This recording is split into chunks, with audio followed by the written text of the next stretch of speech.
Hi guys, welcome to let's cook with Aishu. ನಾನಿವತ್ತು ತುಂಬಾ ಸಿಂಪಲ್ಲಾಗಿ ಈಸಿಯಾಗಿ ಮನೆಯಲ್ಲಿ ಹೋಟೆಲ್ ಸ್ಟೈಲಿಯಲ್ಲಿ ಮಂಗಳೂರು ಬನ್ಸ್ನ ಯಾವ ಥರ ಮಾಡ್ತಾರೆ ಅಂತ ತೋರಿಸ್ತಾ ಇದ್ದೀನಿ. ತುಂಬಾ ಸುಲಭವಾಗಿ ಇದನ್ನು ಈಸಿಯಾಗಿ ಮನೆಯಲ್ಲೇ ಮಾಡ್ಕೋಬೋದು. ತುಂಬಾ ಸಾಫ್ಟಾಗಿ ತುಂಬಾ ಟೇಸ್ಟಿಯಾಗಿ ಬರುತ್ತೆ. ಇದನ್ನು ಸಾಂಬಾರ್ ಅಥವಾ ಚಟ್ನಿ ಜೊತೆ ಸರ್ವ್ ಮಾಡ್ತಾರೆ. ನಾನಿಲ್ಲಿ ಇದನ್ನು ಚಟ್ನಿ ಜೊತೆ ಸರ್ವ್ ಮಾಡಿದ್ದೀನಿ. ತುಂಬಾ ಸಿಂಪಲ್ಲಾಗಿ ಇದನ್ನು ಮನೆಯಲ್ಲೇ ಯಾವ ಥರ ಮಾಡೋದು ಅಂತ ನಾನು ತೋರಿಸ್ತಾ ಇದ್ದೀನಿ. ನಾನೀಗ ಇಲ್ಲಿ 2 ಬಾಳೆಹಣ್ಣನ್ನು ತೊಗೊಂಡಿದ್ದೀನಿ.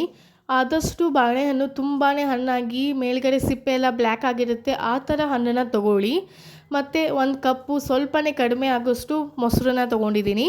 4ರಿಂದ 5 ಸ್ಪೂನು ಸಕ್ಕರೆ, ಅರ್ಧ ಸ್ಪೂನು ಬೇಕಿಂಗ್ ಸೋಡಾ, ರುಚಿಗೆ ತಕ್ಕಷ್ಟು ಉಪ್ಪನ್ನ ತೊಗೊಂಡು ನೀರು ಹಾಕ್ಕೊಳ್ದೆ ಹಾಗೆ ಇದನ್ನು ಪೇಸ್ಟ್ ಮಾಡಿ.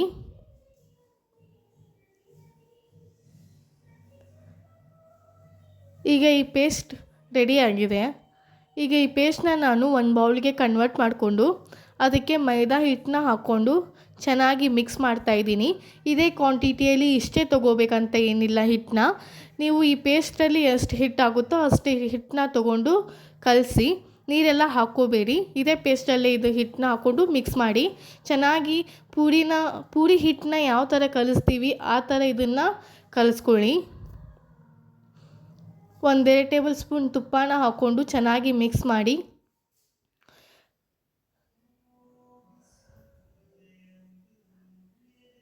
ಈಗ ಇದಕ್ಕೆ ಸ್ವಲ್ಪ ತುಪ್ಪನ ಹಚ್ಚಿ ಚೆನ್ನಾಗಿ ಮಿಕ್ಸ್ ಮಾಡಿ.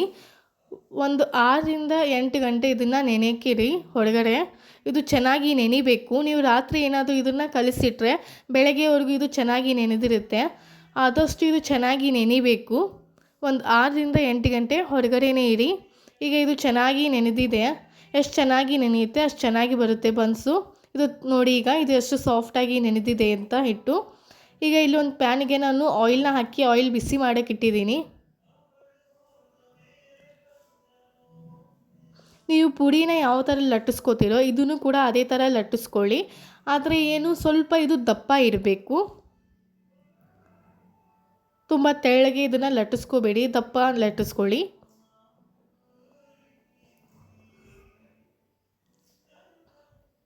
ನೋಡಿ ಈ ಥರ ದಪ್ಪ ಇಡಬೇಕದು. ಈಗ ಆಯಿಲ್ ಬಿಸಿಯಾಗಿದೆ. ಇದಕ್ಕೆ ನಾನು ಈಗ ಪೂರಿನ ಹಾಕೋತಾ ಇದ್ದೀನಿ. ಆದಷ್ಟು ಲೋ ಫ್ಲೇಮಲ್ಲಿ ಇದನ್ನು ಫ್ರೈ ಮಾಡ್ಕೊಳ್ಳಿ. ಹೈ ಫ್ಲೇಮಲ್ಲಿ ನೀವು ಫ್ರೈ ಮಾಡಿಕೊಂಡ್ರೆ ಒಳಗಡೆ ಎಲ್ಲ ಹಸಿ ಉಳಿಯುತ್ತೆ.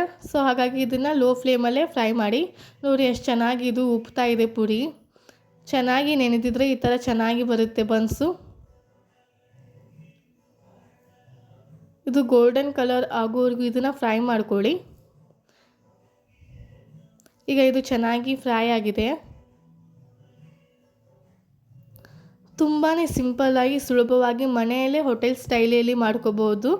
ತುಂಬಾ ಸಾಫ್ಟಾಗಿ ರುಚಿಯಾಗಿ ಬರುತ್ತೆ. ನಿಮಗೆ ಈ ವಿಡಿಯೋ ಇಷ್ಟ ಆಗಿದರೆ ನನ್ನ ಚಾನಲ್ಗೆ ಸಬ್ಸ್ಕ್ರೈಬ್ ಮಾಡಿ, ಲೈಕ್ ಮಾಡಿ, ಕಮೆಂಟ್ ಮಾಡಿ. Thank you.